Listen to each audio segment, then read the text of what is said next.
Friends, subscribe my channel for more interesting stories. मुझे civil engineering complete किए 1 साल हो गया था। किसी अच्छी जॉब का ऑफर नहीं आ रहा था। पापा ने मम्मी से कहा कि तुम्हारा ये लड़का किसी काम का नहीं है। मन लगा के पढ़ता तो आज ये हालत न होती। इंजीनियरिंग करके घर पर बैठा है। इसके साथ के लड़कों का कैंपस सिलेक्शन हो गया। ये वहां से कंपटीशन भी नहीं निकाल पाएंगे। पता नहीं क्या करेंगे। ऑफर्स तो कई आए पर मन के नहीं। लेकिन मैं थक चुका था पापा की ताने सुन सुन के। मैंने फैसला किया अभी चाहे जहां जाना पड़े अब की मैं जॉब एक्सेप्ट कर लूंगा। अगले महीने ही मुझे हिमाचल की एक कंपनी से जॉब ऑफर आई। मैं आगरा था। हिमाचल प्रदेश से जॉब ऑफर मुझे कुछ एडवेंचरस तो लगा पर वहाँ के मौसम को मैं झेल पाऊंगा ये सोचकर थोड़ा परेशानी भी हो रही थी। पर पापा के तानों से बचने का यही रास्ता था।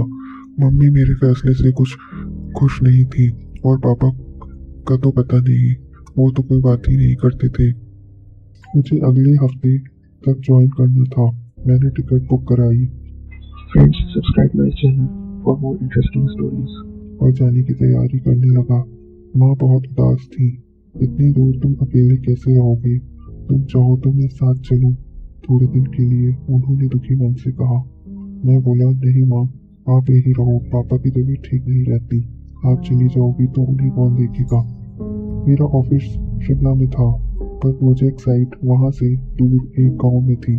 वहां पर एक ब्रिज का कंस्ट्रक्शन हो रहा था। एक छोटी सी नदी उस पुल के नीचे बहती थी। बर्फी, हरियाली, जगह जगह घास चरती हुई भेड़ों का झुंड।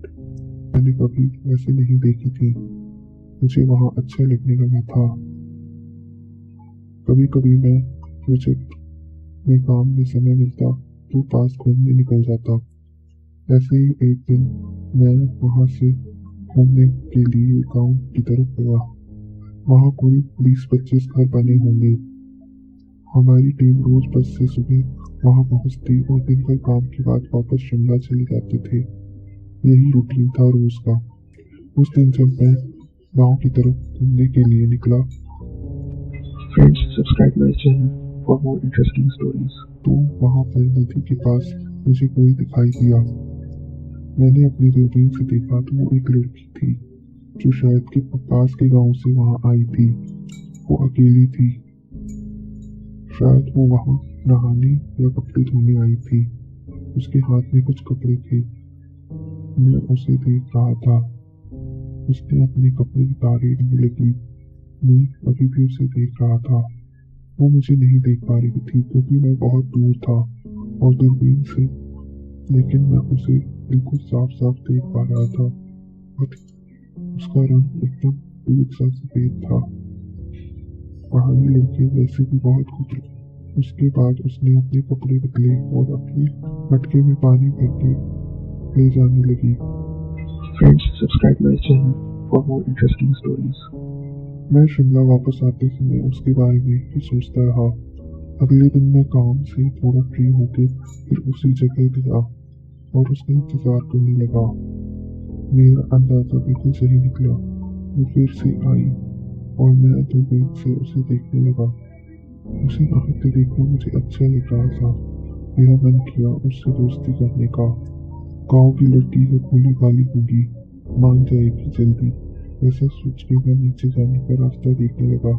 वहाँ काम कर रहे एक आदमी ने बताया कि सड़क आगे जाके एक पतले रास्ते से नीचे उतर जाती है। मैं चल पड़ा। वो सही था, मैं गांव में पहुंच गया। वहाँ के लोग मुझे घूरने लगे। मैं नदी की ओर चला गया। वो वहाँ नहीं थी, जा चुकी थी। निराश होके लौट ही रहा था। एक मीठी सी आवाज ने मुझसे कुछ कहा। कौन है आप? किसे ढूंढ रहे हैं? वो लड़की वही थी। मैंने कहा आप हिंदी बोल लेती हैं? मुझे लगा आप गांव के लोग हिंदी नहीं बोल पाते होंगे। आप यहाँ किसी काम से आए हैं? हाँ, वो पास की पहाड़ी पर पुल बना रहा हूँ। मैं वहाँ इंजीनियर हूँ। वो बोली कि वो थोड़ा बहुत पढ़ी लिखी है, अपनी माँ के साथ वहाँ रहती है। उसे और आगे पढ़ने का शौक है। मैंने कहा अगर तुम चाहो तो मैं तुम्हारे लिए कुछ किताबें ला सकता हूँ। वो खुश हो गई। उसने कुछ किताबें खरीदी और उसके लिए ले गया। वो उसी टाइम आ गई थी। जब मैं पहुंचा तो वो वहाँ नहा रही थी। Friends, subscribe my channel for more interesting stories. मैं छुट्टियों से एक पेड़ के पीछे से देख रहा था।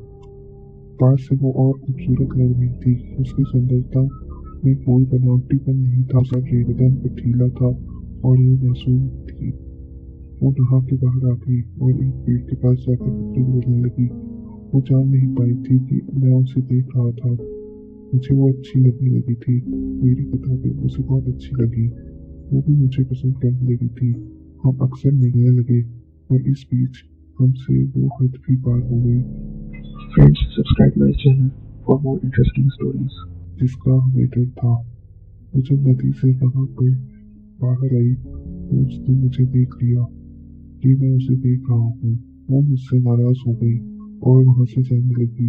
मैंने उसका हाथ पकड़ के रोकना चाहा तो वो बोली कि आप यहीं देखकर यहाँ आते थे ना और मुझे लगा कि आप मुझे पसंद करते हैं। मैंने कहा कि नहीं, ये सच नहीं है। मैं तुम्हें पसंद करता हूँ। मैं तुम्हें बताने ही वाला था। वो रोने लगी। मुझसे उसका रोना देखा नहीं। Friends, subscribe my channel for more interesting stories. उसके आंसू रुक गए। वो भी मेरे बाहों में समा गई। उसके हम प्यार की नदी में बह रहे थे। मैं वहां से लौट तो आया पर उसी दिन अचानक मुझे हरियाणा की दूसरी इंजीनियर बना दिया गया और अगले ही दिन मुझे निकलना था। मैं चाह के भी उस लड़की से दोबारा मिलने नहीं जा पाया। उसके पास फोन भी नहीं था। उसको खबर भी नहीं कर पाया। पता नहीं उसने उस दिन मेरा कितना इंतजार किया होगा। वो क्या सोच रही होगी मेरे बारे में। मैंने उसे धोखा नहीं दिया था पर मैं उसके पास कभी वापस नहीं जा पाया और उसकी नजरों में धोखेबाज बन गया हमेशा के लिए।